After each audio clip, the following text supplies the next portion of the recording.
माशाल्लाह ये देखो छोटी सी बच्ची है और इनको अल्फाज की पहचान हो गई सीन शीन तक के। अभी पढ़ पढ़ के आपको सुनाएंगी। ये बोर्ड भी इनसे ऊपर है बेटा। अच्छा चलो बेटा आ जाओ, ये बताओ, ज़ोर से बताना आवाज़ आ जाए तुम्हारा। ये बताओ, शाबाश। ये वाह वाह वाह वाह, वेरी गुड वेरी गुड। ये बेटा वाह वाह वाह वाह, बहुत शाबाश शाबाश, वाह वाह। रा को कितना प्यारा पढ़े तुमने, डबल से पढ़ो, आवाज़ से मोटा। वाह वाह वाह वाह, एकदम पुर पढ़े आपने।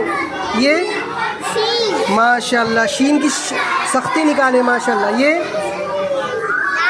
वाह वाह, कैमरा इनकी माइक इनके तरफ कर देते हैं। ठीक है बेटा। अब ये बताइए, हाँ को हलक से निकालिए। हाँ शाबाश। ये शाबाश। क्या ये? हाँ दाल का भाई। और ये शाबाश, हलक में से निकाले।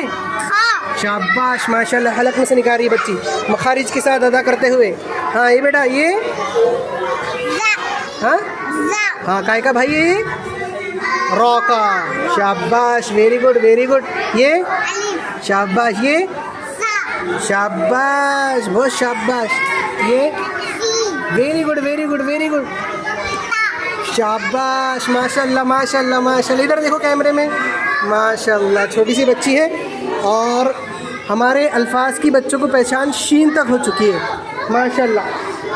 वीडियो में आने वाले तो शीन तक माशाल्लाह। ये हमारे बच्चे हैं छोटे मोटे KG क्लास के बच्चे। हाँ माशाल्लाह।